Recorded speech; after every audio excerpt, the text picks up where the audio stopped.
Sir, hindi niyo po ako natawag. Sa anong klase ba dapat ang pasok mo? Math 105 po. 104 itong klase ko. Ano? Meow, meow, meow, meow. Meow, meow, meow, meow. Naaalala ko noong elementary pa lang ako, ay madami na akong naririnig na mga chismis tungkol sa high school na parang aatakihin ako sa puso kapag naririnig ko ang mga ito. Empoy, mas stricto daw ang mga teacher sa high school at kapag hindi ka daw nakasagot o may nagawa kang mali, ay ikukulong ka daw nila sa locker sa loob ng 24 hours. Ha? Ano? Bago ka makapasok sa high school, ay kakalbuhin ka daw muna nila. Totoo ba?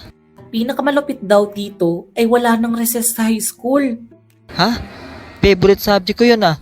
Kaya noong summer vacation ay sobrang nervous ako. Naiisip ko kasi kung anong mangyayari sa akin pagpasok sa high school. Kuya, tara. Laro tayo nila ate. Ayoko. Ayoko makulong sa locker. Eh?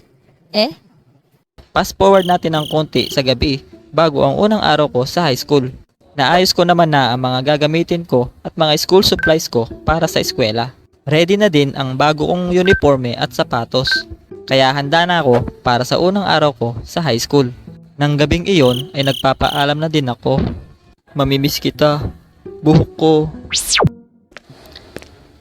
At naaalala ko na habang naglalakad ako noong unang araw sa high school ay sobrang kinakabahan ako. Sa tingin ko lahat naman ng mga freshman noong araw na yun ay kinakabahan. Kasi nakakaramdam kami ng tensyon sa mga building. At bago kami pumasok sa unang klase namin, ay kailangan muna naming umattend ng assembly sa may auditorium para sa lahat ng mga first year students. At halos lahat ay sobrang kinakabahan. Ito ba yung part na kakalboy nila tayo? Hindi ko din alam. Hello mga first year, welcome sa EA High School. At huwag kayong mag-alala dahil hindi naman namin kayo kakalbuhin. Hay, salamat naman.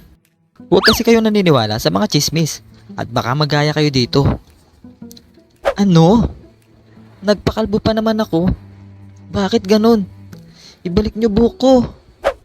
Lah, tutubo din naman yan. Anyways, pagkatapos ng assembly ay nag-assign sila sa aming mga first year ng kanya-kanya naming mga locker. First time kong gumamit ng locker sa school kaya nakakapanibago. At yung padlock nito ay yung may mga kombinasyon na number para mabuksan ito. At tinuruan at inassist naman kami ng mga teachers isa-isa. Pero meron diyang laging isang estudyante na bida-bida na akala niya alam niya lahat ng bagay. Sus, di naman mahirap yan eh. Kahit di na ituro yan. Meron sa bahay namin yan eh. At bago tayo magpatuloy ay mag-subscribe ka na sa aking channel at i-click mo din yung notification bell dyan para ma-update ka pag may upload na ako. Balik sa kwento. Pagkatapos noon ay kailangan na naming hanapin ang aming mga klase at ito ay mahirap din. Sa amin kasi, kapag tumunog ang bell ay ibig sabihin ay tapos na ang klase. At pagkatapos ng 3 minuto ay tutunog muli ang bell na ang ibig sabihin ay magsisimula na ang panibagong klase. At kapag wala ka sa klase mo bago tumunog ang pangalawang bell ay ibig sabihin ay late ka na. Kaya yung 3 minuto na iyon ang kailangan mo para makalipat ka sa next subject mo. Mayroon akong isang subject na kailangan kong tumakbo. Ito yung math subject ko pagkatapos ng English class. Yung English class ko kasi ay nasa first floor lang at ang math subject ko ay nasa third floor at nasa kabilang side pa ito ng building. O diba? Mapapatakbo ka talaga? Takbo Empoy, takbo! Hey! Tignan mo yung first year na tumatakbo. Nandyan yung mga higher grade sa'yo na pagtatawanan ka pag nakita kayong tumatakbo. At sobrang hingal na hingal ako pagdating ko sa classroom namin. Wala namang aircon ang mga classroom sa amin at sobrang init pa ng araw na yon. Halos lahat ay pinapawisan at nag-aagawan pa ang iba sa electric fan sa classroom. Hoy, amin tong electric fan na to ah. Kami na una dito. Pagkaupo sa upuan ay nakakita ako ng mga dati kong kaibigan noong elementarya at pati ang karas ko ay nandoon din. Okay ah, ito ang paborito kong klase. Ang teacher namin noon ay nagro-roll call na isa-isa at nagtataas ng kamay ang mga tinatawag niya. Kaya lang, parang may napansin akong mali. Henry Victorio. Ang last name ko ay nagsisimula sa letrang L, kaya dapat ay natawag na ako ng teacher ko. At pagkatapos niyang mag-roll call, ay hindi niya nga ako natawag. Sir, hindi niyo po ako natawag. Sa anong klase ba dapat ang pasok mo? Math 105 po. 104 itong klase ko. Ano?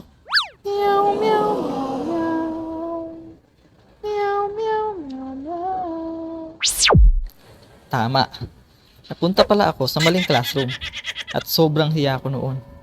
Dahil hindi lang ang mga kaibigan, kundi pati ang crush ko ay nandoon. Abangan ang part 2 ng video natin na ito. Maraming salamat sa mga lodi natin na sila Jed Animation Story at Sophie sa pagpayag na makasama natin sa video na ito. Nasa description ang mga channel nila. I-follow nyo din ako sa FB page ko mga parts. Kita-kits tayo sa next video. Ingat at God bless. Shout out nga pala.